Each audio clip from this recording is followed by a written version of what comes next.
What are the benefits of providing breast milk to premature babies under 34 weeks? Breast milk for premature babies is literally life-saving. It reduces the chance of mortality, morbidity, infections and sepsis in babies. It helps with neurodevelopment.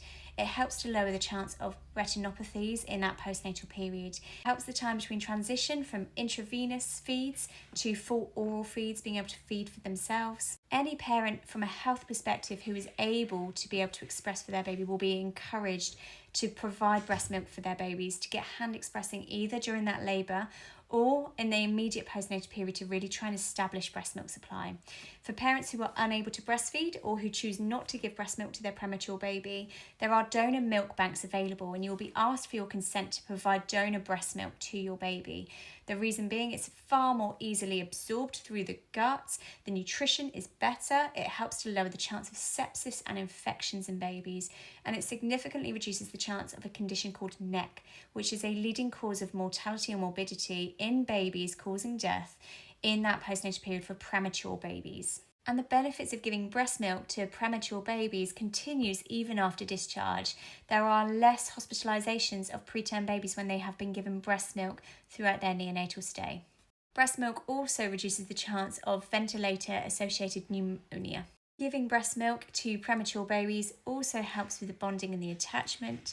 For some mums, it becomes a focus in that postnatal period because it's something that they can do that's a really positive thing for their baby in that postnatal period. But whilst I discuss the benefits, it's really important to acknowledge the amounts of hard work, effort, input, and how challenging it can be to express for a baby in an neonatal intensive care unit. There is that physical separation which can impact on milk supply and initiating breast milk supply. You've also got to think about the reasons behind that premature birth as well, and that mum's recovery in that postnatal period and ability to potentially even be able to physically express for that baby. Where possible and where safe to do so, parents should help when their baby is stabilised from a respiratory perspective to be encouraged to have cuddles even in the delivery room where possible to really help initiate that milk supply and help with that bonding and attachment. Immediate skin to skin for at least a minute delayed cord clamping helps to reduce the chance of mortality, and it also provides a basis of that mum being able to give that first cuddle if it's at all possible. That skin to skin also helps the baby's microbiome and helps to, again, reduce the chance of infections in babies.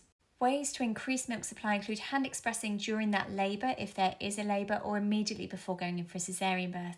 That way there is maternal breast milk available within those first 6 to 24 hours to be able to give to that baby, which helps to line that baby's guts from a microbiome perspective, even if that baby is being parentally fed through an intravenous line. Getting the pump on as soon as the mum feels well enough to.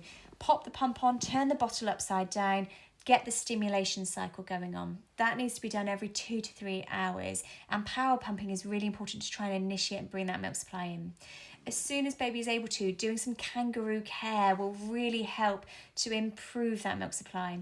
Wrapping baby in something like a muslin that you can then take away with you and smell and sniff as you are pumping.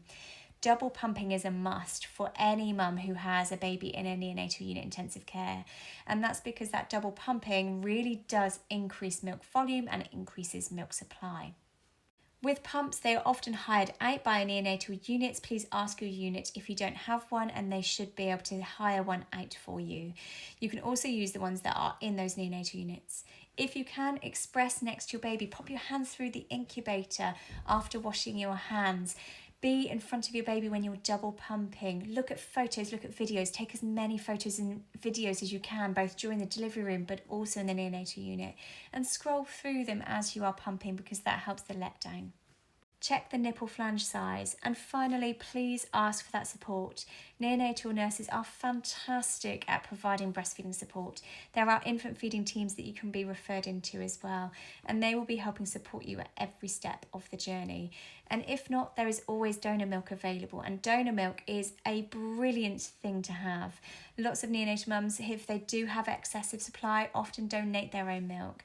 I myself donated milk to my local milk bank because I see how life-saving and how incredible breast milk is for babies under 34 weeks, where it literally is life-saving and improves so many outcomes, not just for mums but for babies in a premature baby unit.